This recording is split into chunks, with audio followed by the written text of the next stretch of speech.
Welcome to Global Investment Voice, your premier podcast for diving deep into the world of investment migration. Are you dreaming of a second or third passport? Then join us as we traverse the globe, exploring the ins and outs of the U.S. EB-5 immigrant investor visa, uncover the secrets of golden visas, and delve into the many residency and citizenship by investment programs. Each episode is packed with exclusive insights from top industry experts. Whether you're an investor, developer, or a visionary entrepreneur, we're here to guide you through the complexities of global investment migration. And who better to navigate this journey with than your hosts, the dynamic legal duo of this industry, Mona Shah and Rebecca Singh. Plus, hear directly from a lineup of global investment migration leaders. So, buckle up and tune in to Global Investment Voice, where your global investment journey begins and expands. Hey, Rebecca. As our listeners know, Trump keeps making it so difficult for travelers coming into the U.S. Oh, gosh, man, I feel like our podcast series is based on all these issues. As we had the latest with the travel ban with our good friend Sam Byatt, but it seems that Trump is at it again, isn't he? Well, let's not call it a travel ban. Let's call it a travel barrier, I think, because that's what it seems to be. And if people still want to come into the U.S., then hey, what can I say? But anyway, it seems that the U.S. is launching a pilot program which requires certain visa applicants from certain countries to post bonds. And these bonds can go up to $15,000. But it's not $15,000 for everyone, Rebecca. No, it seems that it's discretionary. It could be $5,000. It could be up to 10. It could be 10,000 all the way up to 15,000. I think the CBP officer will make that determination dependent on the circumstances of the case. Yeah, but 15,000 is a lot of money. Do we know which countries are being included in this? Yeah, so I'll take it back a step. And this is the bond is being put in place for those who are coming in, not for everyone.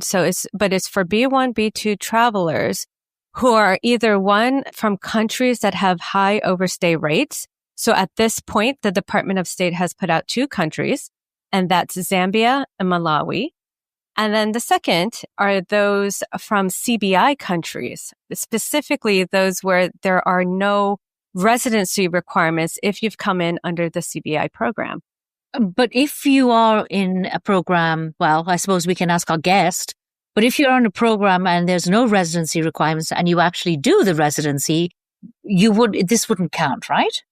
So again, it's not clear, but I would assume that if you can meet the residency requirements of that country, but see that's where it differs, right? Because residency means something different in the U.S. and a residency could mean, different in that country. So there are a lot of countries where you can have residency or you have straight out citizenship without meeting any of residency requirements. Yeah, but whatever. I mean, I feel like this is just another blow for anyone who is in this industry trying to work with investors who want passports from the CBI countries like the Caribbean. Yeah, it seems that Trump, if the administration is trying to vet, I think they just want to hire a vetting program, right? And they're just trying to show that, okay, here's another way of stopping that. But again, it's a pilot program. It's going to be for 12 months. Let's see how that works out. They said it's not supposed to affect that many applicants, but let's see. Well, let's welcome back to the show one of our favorite guests, Patrick Peters. Hi, Patrick. Hi, Mona. Hi, Rebecca. Good to have you back. And just in case anybody forgets who you are, quick dive into your bio. Patrick is a CPA, honors graduate of Telfer School of Management and a KPMG LLP alumnus. Wow. You've dedicated, Patrick, your past 2 decades of your career to the RCBI industry, and you've established yourself as a leading authority in the field. Well, we know you are. Patrick, your industry experience is rare in its breadth and in its depth. Serving as a client advisor, you've provided B2B services to immigration practitioners, and you offer government advisory. Furthermore, your reach extends across all major global markets, with extensive work in Asia, Middle East, Africa, and the Americas. This extensive involvement across sectors and regions provides you with a comprehensive understanding of the industry's complexities and the needs of your partners, the financial, banking challenges, as well as geopolitical forces influencing the sector. Whoa. What can I say? This is why we keep wanting you back, Patrick. But tell me, last time you were here, you came onto our show as a expert for Antigua. Now you're back here telling us all about St. Kitts. Oh, I'm still an expert in Antigua. Antigua is still our baby, and we're still the leading licensed agent in Antigua. I think what you may be referring to is that we've been recently approved as a public benefactor in St. Kitts and Nevis. That's right. Yeah. So I think, Mona, before we get into, Patrick, what new you're doing, what are your thoughts on this pilot program? You think it's going to affect the CBI countries that you're working with? I don't. I think this thing is really fascinating. I've read that Federal Register. I've read some of the news articles and opinion pieces. For me, the first thing that stood out is it specifically mentions that it's a diplomatic tool. So to me, the administration wants it to be loud and clear that this is one lever that can be pushed or pulled during negotiations with the nations that are identified there, whether it's the high overstay, whether it's the CBI nations, or there was a third category that escapes me. But I think that's the one thing that stood out to me. And in terms of effect on the demand for the programs or the way the programs are structured or administered, I'm not very worried because these 5 Caribbean nations that offer citizenship by investment, they don't have visa-free travel to the U.S. anyways. So exactly. Applicants who were interested in these programs never did it for the purpose of traveling or access to the United States.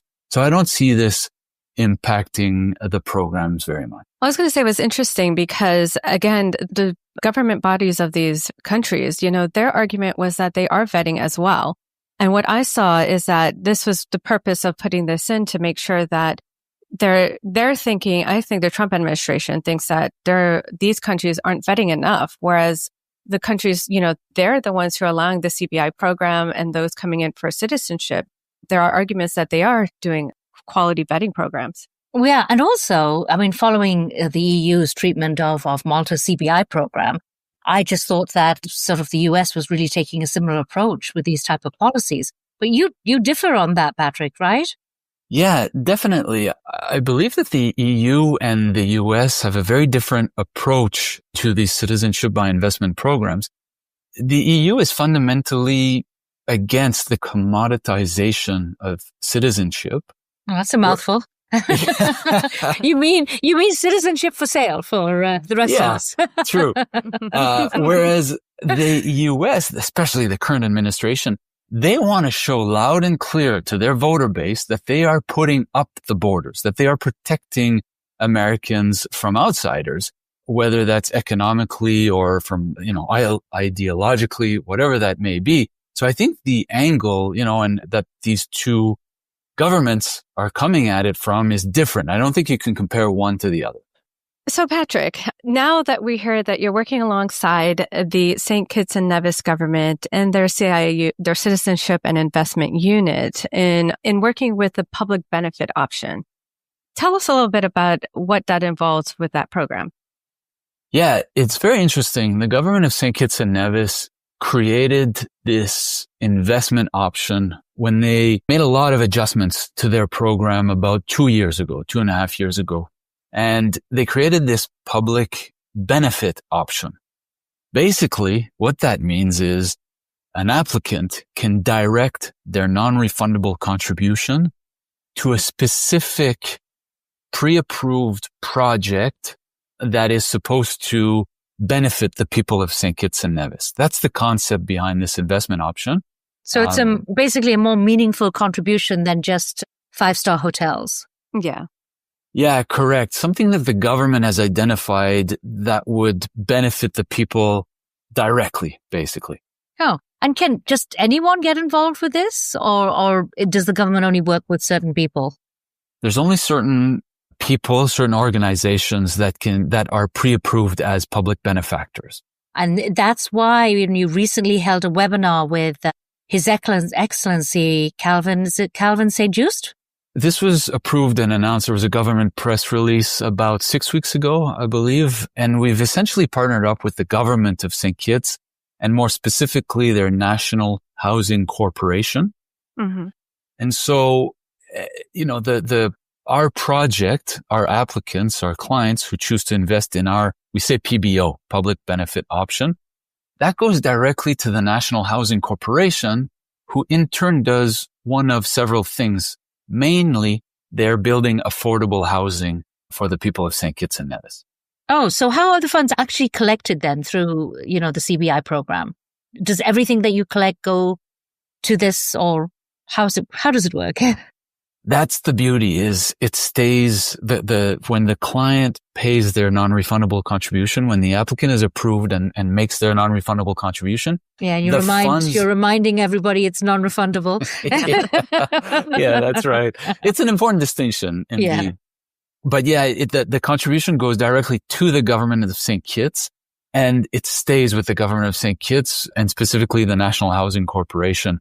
So there's, it doesn't go out to private enterprise hoping that maybe they'll build or develop what they say they will develop. So is there a limit or is there a cap at how much you have to invest? There's a minimum contribution. So each applicant has to contribute $250,000 upon approval. But the beauty with the NHC is they've been around since 1997, building affordable houses, providing mortgages with more flexible terms. And so as long as the funds keep flowing, they can directly and immediately impact the people of St. Kitts in a positive manner.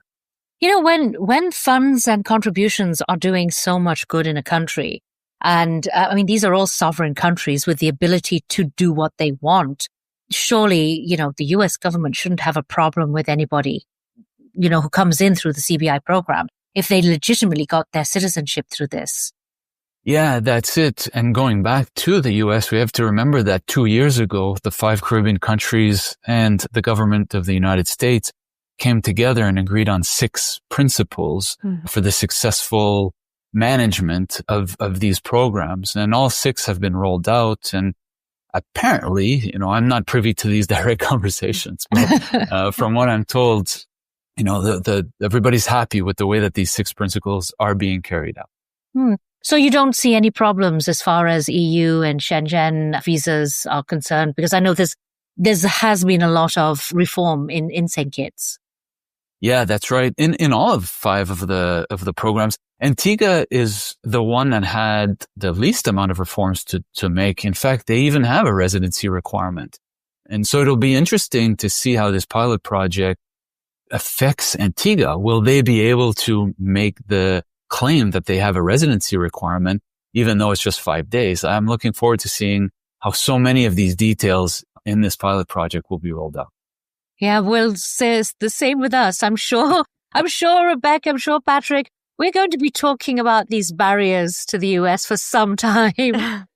Yeah, it's interesting to think through some of the issues. Like these persons that will have to post a bond have to fly into Washington Dulles, Boston Logan, JFK. These aren't even the most, busiest or most popular airports for international travel. So I'm looking forward. And then the refund of the bond, the refund of the money, the cancellation of the bonds. I don't know. When I read through this document, there's many more questions than answers. I'm curious what the two of you think about it. Well, we're skeptical at this point. Yeah, I think that's why it's a pilot program. I see it as one, I think, like you said, they have to come through certain airports. And a lot of times people are traveling, if you're coming on a B1, B2, you're coming in for, most times it's tourism. So will that affect tourists? Again, shouldn't affect many applicants coming in, but let's see. And then I think at the other time, you're right. How are you going to get back the return of the bond? Is it going to be simple and easy? Are we going to see issues? Again, it's a pilot program. So let's see how that works out. Yeah. Stay tuned, right? Patrick, thank you. Please do come back. Let us know how this is working. And we will have you back anyway to discuss a little bit more on some of the controversies that have hit the Caribbean programs. So we look forward to having you back. Thank you for having me. It's always a pleasure speaking with you. Conversation just seems to flow naturally. So thanks again, and I'll be back anytime you want. Thank you. And that's a wrap on today's episode of Global Investment Voice. A huge thank you to all our listeners for tuning in and sharing this journey with us. Curious about unlocking the potential of global migration and citizenship? Make sure to visit us online at mshawlaw.com and globalinvestmentvoice.com. Dive into our extensive library of podcast episodes. Stay ahead with the latest in migration news by signing up for our insider newsletter. Don't forget to connect with us on social media. Find us on LinkedIn, Instagram, and Facebook to keep the conversation going. Remember, the insights shared in our podcast are for informational purposes only, so please seek tailored legal, financial, or investment advice where needed. Thanks again for listening, and until next time, keep investing smart and living well with Global Investment Voice. We'll see you on the next episode.